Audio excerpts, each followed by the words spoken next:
Hi folks, and welcome to Truck King. On this channel, we focus on consumer-facing pickup trucks, but recently we did have the chance to drive some commercial and fleet-focused trucks from Ram. So in this video, we're going to start in the basic Tradesman and work our way up to the massive 5500 chassis cab and talk about what these commercial-focused trucks are really like to drive. Make sure you stay tuned.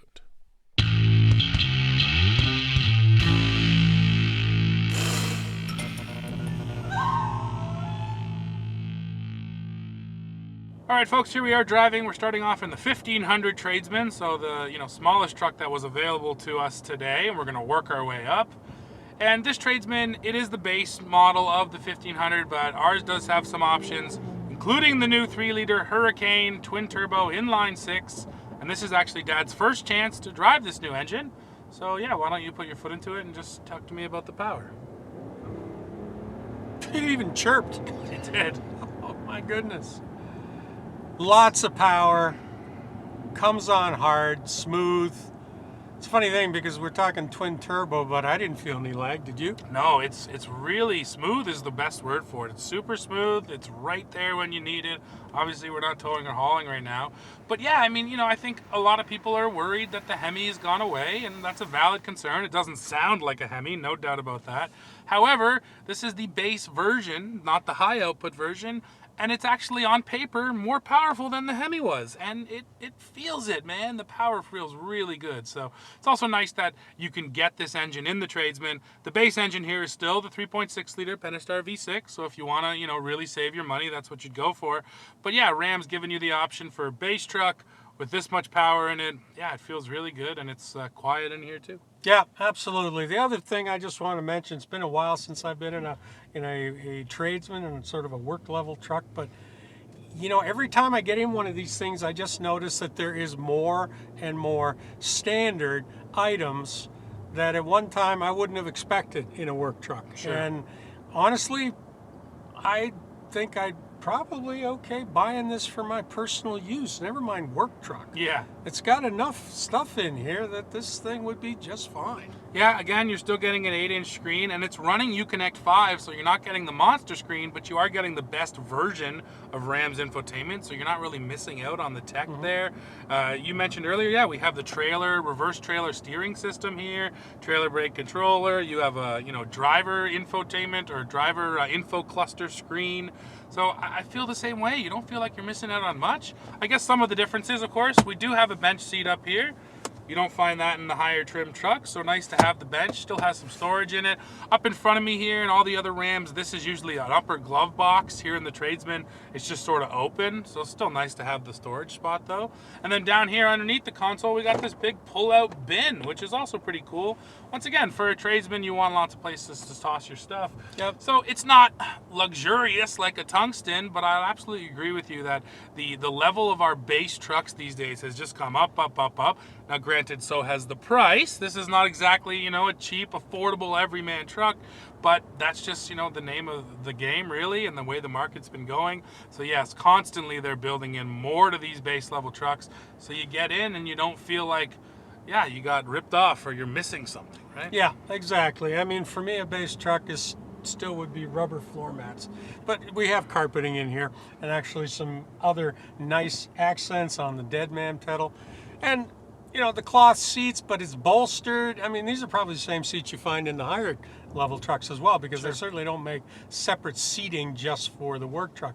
So, once again, I'm like, okay, right across the board, we're getting more, costing more, but we are getting more. Sure. And yeah, the one thing I just noticed too, even a detail like this, that it's a different material around this bezel, around the infotainment screen versus this kind of black material. They didn't have to do that, but that's those little attentions to detail that make a cheap truck feel not so cheap. So Yep. yeah, it feels good in here. One last thing I'll mention, we do have the towing mirrors here, and you can double check for me, but I believe they're powered, are they not? I know on the higher trim Ram trucks, the spot mirrors are powered. I don't know if it's also like that on the Tradesman. The spot mirrors are, hang on. Yep, They're powered. Yep. I love Spot that. mirrors are powered. I absolutely love that feature. I Yeah. think, to best of my knowledge, Ram's still the only brand that does that. Well, I don't have it on my new Chev. Yeah, there you go. And that's Spot a mirrors are not 3500, you know, with lots of options. So yeah, I absolutely love the towing mirrors here and the fact that you get powered spots. The reason Ram brought us down to drive these trucks is because they recently announced the Ram Professional Commercial Vehicle Division, which will operate as its own separate business unit. This is not only to sell these vehicles to businesses, but to provide after-sales care as well. So there are 7 different pillars of the Ram Professional strategy. First is just products. And yes, the Ram Professional vehicles range from the ProMaster, the ProMaster EV, right up to the light-duty and heavy-duty trucks, and the new electric Ram Rev as well. So pretty much whatever you're looking for, Ram can provide it. Now, next up is commercial service support. So Ram can offer things such as basic fleet maintenance, lube and oil, road hazard, multi-care coverage, things like that. And if you step up and pay more, you can get full mechanical coverage and 24-hour roadside assistance. So Ram is willing to take care of your fleet as well for a cost. Now, upfit friendliness is another pillar of the business. Ram actually went out and found a local network of upfitters and Ram-approved partners so that when companies buy these trucks, Ram can point them in the right direction to the companies that know them inside and out. So upfitting should be easier than ever as well. Commercial financing is available. Ram said it is simplified and you can finance up to 100% of the cost. They're also offering closed-end leasing and commercial lines of credit. Now, connected services are a big deal these days, and they are here as well. So Ram customers can get real-time data like never before, and they have access to things like entertainment, navigation, safety, security, and more. So they can monitor their fleet for maintenance and also what those drivers are doing out there. When it comes to electrification and charging, Ram says there is a solution coming through the Stellantis free-to-move ecosystem, but further details are yet to be announced. So we don't know exactly what this is going to look like, but Ram is going to offer its commercial customers a way to charge up. And then there's one more pillar, which we don't have details on yet, but it's the Ram Professional Mobility Solution. Essentially, Ram says that they're going to offer shared vehicle services to individuals and companies such as vehicle sharing, vehicle rental, and vehicle subscriptions, as well as mobile parking services. This sounds like you're going to pay a subscription fee, and then you'll have access to multiple different vehicles in the Ram Professional lineup, because maybe one month your business needs a van, and next month it needs a truck. Now, further details are to be announced here, so that will be interesting to hear exactly how that program will work. But there's no doubt that Ram, with Ram Professional, is working hard to sell these vehicles to fleet customers and then also take care of them once they're on the road. Now, Dad, here we are in the big boy. This is the largest truck they have here at the event today and the largest chassis cab that Ram builds. This is the 5500 chassis cab. This specific truck we're in here has an upfitter who's kitted out the back with essentially a towing setup. It's got a gooseneck ball right in the middle, and then it has a rail system for, different tie downs, and then it's got a bunch of bins along the side for storing your stuff. So yes, this is a tow rig through and through. I don't know exactly the rating on this truck as it sits because it is a limited, but these trucks maximum can do just over 35,000 pounds of towing, and this is probably right in that area. So yeah, huge numbers, and this is what you want if you're towing something that heavy, right? Well, you could be a recreational hauler with something like this. This will take on the biggest RVs. But, I see a lot of trucks like this going down the road with the car haulers. Sure. They're sort of, 5-place car haulers. So, and then anything else that you can think of that is not over-the-road heavy duty, but nevertheless is also doing long distances, because this thing's got a monster fuel tank in it. It does, yeah, over 70 gallons, nearly 80 gallons actually. And it's fun to get into sometimes. Also reminds you that, because this thing is stiff, it rides hard. Really does. But then again, it's designed to be towing pretty much all the time. You're not buying this to go down to the grocery store. Exactly, and it's true that you get in this and you are reminded how far we've come with 2500s and 3500s in terms of daily drivability, especially the 2500 from Ram, which doesn't even have leafs in the back. It's got the coilovers. Those trucks, you barely give up anything in sort of, that daily drivability factor, whereas here, every little bump in the road, you feel it out of the rear end. Yeah, so that's the work ethic of the truck. On the other hand, this is a limited edition truck. And you were mentioning this earlier. It wasn't that long ago when you couldn't even order these size of work trucks with the high-end trim packages.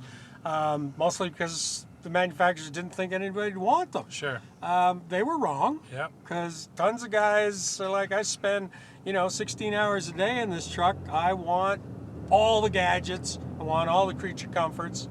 And you know what? It's as pretty as a 1500. Yeah, it's a beautiful interior. Yeah, all the technology you could want is here. The big touchscreen, fully digital driver display up here in front of me. And it's funny because it's sort of along the same lines as that 1500 Tradesman we were in, where same thing. I think base trucks, the feedback they kept getting was, I know it's a base truck, but I want the nicer features. This feels like it was the exact same feedback of, I know it's a big, massive work truck, but I want to have all the features. And yeah, they are here. It is gorgeous. Yep. Now, another interesting difference to me, this is, of course, the 6.7 liter Cummins turbo diesel, but you can't actually get the high output version in the chassis cab. So if you buy a 2500 or a 3500, actually 3500 only is high output, you can get over 1,000 pound-feet of torque, right? And Ram loves to talk about their huge numbers, rightfully so. In this truck, we have the Cummins, but it has 360 horsepower and 800 pound-feet of torque, and that's the only way you can get it. So it's also interesting to me that, those big numbers, I'm not saying they don't feel good, I'm not saying they don't tow well, but in a way, they really are just for, you and me to argue about and to compare with our friends down the street, because 800 pound-feet of torque is plenty for towing massive trailers as well. So it kind of shows you how much of it is real versus marketing. And in those trucks with the over 1,000 pound-feet, it feels great, but it's also a lot of marketing. For those guys, it's bragging rights, whereas the guy that buys this truck is truly working for a living. Yeah. And he knows that 800 pound-feet's going to tow his 30,000 pounds just fine. Exactly. And then there's probably a reliability aspect of, if you're squeezing every single bit of power out of the engine, you're straining it all the time. Whereas you run it a little bit detuned, allow it to breathe a little bit easier, it should last a lot longer. And the Cummins, of course, has a great reputation for lasting a long, long time. Yep. So yeah, Dad, this is a gorgeous truck. The only other thing, and it's sort of obvious, but this is a long wheelbase. Much longer wheelbase is available here in the chassis cab because, again, it's meant for towing, which is great for the long wheelbase, but also you can outfit anything you want onto the back, so they want to make sure you have enough space for it. A couple other things you get in the chassis cab you can't get on the other trucks, things like a PTO, a power takeoff, and Ram offers the power takeoff on the right or the left. So if you want to power things off of your truck using that PTO, you can. And I mean, the upfitting solutions and the upfitting possibilities are basically endless on these trucks, right? Absolutely. And so this is just one body style that we've got here. But for anybody who's already in this business, they understand that you can go to an upfitter and have them put together pretty much anything for what you're doing. And the reality is that many upfitter bodies outlast the truck. Sure. They simply are pulled off and moved on to the next truck when you upgrade in 5 years. Sure. Yeah, and it's not often we get to drive trucks this big, and I got to tell you, I love it, man. I'm getting used to it now, and I can cruise anywhere in this thing, despite the stiff suspension. Do those long distances. Well, it's almost to be winter soon. Yeah. Time to head south. On to the next truck here, folks. So this is a 3500 chassis cab, and it actually has nothing on the back. This is the way you would get it if you ordered a chassis cab, and the whole reason, of course, is the upfit, right? So you can build on whatever body, bed, towing solution you want and stick it on the back. Now, granted, basically nobody would drive the truck like this, but it is worth mentioning that it's even stiffer than that big 5500 because there's no weight over the rear axle at all. So you just feel it bouncing back there, right? So the other big deal here is not the way it drives, it's this interior. This is the 3500 chassis cab Tradesman. So this is, you know, again, in stark contrast to that 5500 Limited, the opposite end of the spectrum. And this does feel properly basic, even more basic than the 1500 Tradesman that we were into. Here we actually do have rubber floors, so you're not getting the cloth. You can see the really small screen here in the center stack. The dash feels similar. You get the same cutout here. You don't get the big pull-out bin though. This is just a little storage bin down here that you gotta reach for. But yeah, this feels more like your proper work truck, wouldn't you say? Rubber floor mats. Yeah, that's what I mean. You get the actual rubberized floor. You don't get the carpet. And if you're going to be working here, this is what you want. Even the seats are vinyl, so they just, you know, wipe off. You don't even have cloth in here anymore. So, but again, even at that point, only the teeny tiny screen is what jumps out at me as saying, oh, this is a super base truck. Everything else I want is in here. Sure, yeah, you got cruise control, you got the controls on your steering wheel, you have the fully digital, well, not fully digital, but the large digital driver info screen. Yep. All the information. Still just, you know, knobs and dials for your HVAC, but that's fine. Yeah, but you've already got the pre-wired auxiliary buttons, pre-wired PTO button. Exactly. You know, you've still got lane keep assist and, yeah, and air conditioning. Yeah, but that's it. It does feel like you're getting all of those necessary features, and this is the proper work truck. If you're buying it for your fleet, this would be the kind of truck you go out and get, and you don't feel bad about getting it dirty in here because you can clean it, and no doubt this is going to be a solid tow rig as well. Well, folks, that's it for this one. It was a fun opportunity to drive those big, massive trucks. We don't often get a chance to get behind the wheel of a 5500, and it's also nice to see Ram offering those gorgeous interiors even on those large trucks. Now, of course, we want to hear from you, so why don't you drop in the comments, let me know what you think of all the trucks you saw in this video and the new Ram Professional Commercial Vehicle Division. As always, while you're down there, don't forget to hit like, hit subscribe, hit join to become a member, and then come right back here to Truck King to see what we're testing next. See ya.